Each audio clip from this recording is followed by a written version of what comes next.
तो दोस्तों बहुत सारे लोगों को रिएक्ट जेएस के अंदर एक प्रॉब्लम फेस होता है दैट इज कि वो फाइल्स को इंपोर्ट एक्सपोर्ट करने में बहुत बार फंसते हैं, है ना। तो इस चीज का क्या सोल्यूशन है, किस तरीके से वो लोग इस चीज से बच सकते हैं, तो देखते हैं। तो ये एक हमारा रिएक्ट ऐप है जिसमें बहुत ही सिंपल सा एक ऐप कंपोनेंट है जो कि मेन डॉट जेएसएक्स इसको रेंडर कर रहा है, जो कि हम यहाँ से एक्सपोर्ट डिफॉल्ट कर रहे हैं। अब लेट से कि अगर एक्सपोर्ट डिफॉल्ट किया जाएगा कोई कंपोनेंट लेट से, तो उसको कैसे हम इंपोर्ट करेंगे। देखो यहाँ पे मेन डॉट जेएसएक्स कैसे इसको इंपोर्ट कर रहा है।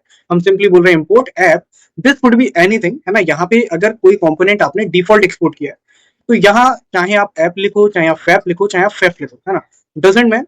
बस ये होना चाहिए कि फ्रॉम जहां से आ रहा है वो एग्जैक्ट होना चाहिए। बाकी यहाँ पे आप कुछ भी नाम लिख सकते हो। लेट्स से कि मैं यहाँ रोज नाम देता हूँ, और अगर मैं यहाँ पे रोज बोलूंगा तो यहाँ पे आप देखोगे स्टिल इट्स वर्किंग फाइन। बस ये थोड़ा सा ध्यान रखना, कैपिटल केस का यूज करना, विच इज इंपॉर्टेंट। ओके, तो यहाँ अगर मैं इंपोर्ट करूंगा तो भी वो परफेक्टली काम कर रहा है, कोई भी दिक्कत वाली बात नहीं है।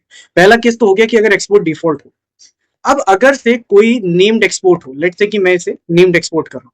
ये क्या है, नेविगेशन करके कंपोनेंट है, नैप करके, जिसको मैं एक्सपोर्ट कर रहा हूँ, नेम्ड एक्सपोर्ट। अब अगर ऐप को इसको इंपोर्ट करना है तो ऐप कैसे इसको इंपोर्ट करेगा, ऐप बोलेगा इंपोर्ट, एंड कोई भी नेम्ड एक्सपोर्ट होगा आप करली ब्रेसेस के अंदर दोगे कैपिटल के साथ, nap from nap dot JSX. Pretty simple use करना है। यूज करने के लिए वही सिंपल नैप कंपोनेंट यहाँ पे यूज करोगे। अगर आप यहाँ रिफ्रेश करके देखोगे आपका आ चुका है, जो भी उसके अंदर था वॉट एवर वो कोड यहाँ रन हो रहा है। Pretty simple. तो एक हमने डिफॉल्ट को देख लिया और एक हमने देख लिया नेम्ड एक्सपोर्ट। एक चीज और ध्यान रखनी है, एक कंपोनेंट से एक ही फंक्शन डिफॉल्ट एक्सपोर्ट हो सकता है, मल्टीपल फंक्शंस एक ही कंपोनेंट से डिफॉल्ट एक्सपोर्ट नहीं हो सकता। अब अगर से आपको सीएसएस को इंपोर्ट करना हो, जैसे कि यहाँ एप डॉट सीएसएस मैंने बना रखा है, ठीक है। अब अगर मैं ये चाहता हूँ कि एप डॉट सीएसएस को एप डॉट जेएसएक्स इंपोर्ट करे, तो क्या करेगा, एप डॉट जेएसएक्स बोलेगा इंपोर्ट, एंड उसके बाद double quote dot forward slash, and जो भी फाइल का लोकेशन है एप डॉट सीएसएस, ठीक है। तो यहाँ हमारी फाइल सेम में थी तो हमने डॉट फॉरवर्ड स्लैश लिखा, वरना हम उस फोल्डर का नाम लिखते जहां हमारा सीएसएस पड़ा होता। Pretty simple. यहाँ आएंगे, रिफ्रेश करेंगे, परफेक्टली काम करें।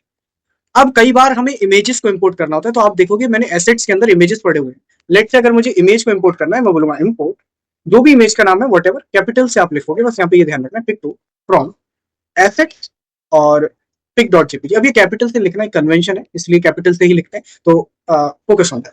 यहाँ पे आएंगे, एक इमेज टैग में लूंगा, अगर यूज करना है मुझे तो मैं क्या करूंगा, इमेज टैग, इसके अंदर एसआरसी, और एसआरसी के अंदर करली ब्रेसेस के अंदर आके जो भी इस इमेज का नाम है वो आप यहाँ पे लिख दोगे। लेट से पिक टू, पिक टू इसका नाम है तो हमने पिक टू इसको दे दिया।